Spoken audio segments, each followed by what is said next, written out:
தமிழ்நாடு முதலமைச்சர் அண்ட் தளபதி விஜயோட ஆக்டிங்ல கடைசியா உருவாகி இருக்க ஜனநாயகன் படம் வர 23ஆம் தேதி உலகம் ஃபுல்லா ரிலீஸ் ஆக போகுது அப்படின்றது நம்ம எல்லாருக்குமே தெரிஞ்ச ஒண்ணுதான். டைரக்டர் ஹெச் வினோத்தோட டைரக்ஷன்ல கேவிஎன் நிறுவனம் ப்ரொடியூஸ் பண்ற இந்த படத்துல மமிதா பைஜு, பூஜா ஹெக்டே, பாபி தியோல் அப்படின்னு பல நட்சத்திரங்கள் நடிக்கிறாங்க.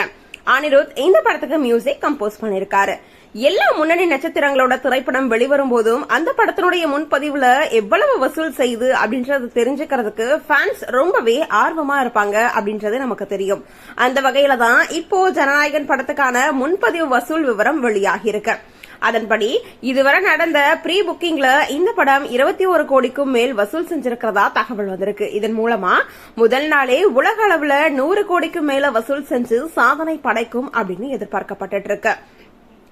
ஏற்கனவே ஜனநாயகன் படத்துக்கு ஃபேன்ஸ் மட்டும் இல்லாம இப்போ தமிழ்நாட்டு மக்களே ரொம்பவே ஆரவாரமா வெயிட் பண்ணிட்டு இருக்காங்க அப்படின்னு தான் சொல்லணும். இது இல்லாம தமிழக அரசே இந்த படத்தை வந்துட்டு திருவிழா மாதிரி கொண்டாடணும் அப்படின்னு அமைச்சர் ஆனந்த் பேசினதும் ஒரு சில சர்ச்சையை உருவாக்குச்சு அப்படின்றது நமக்கு தெரியும்.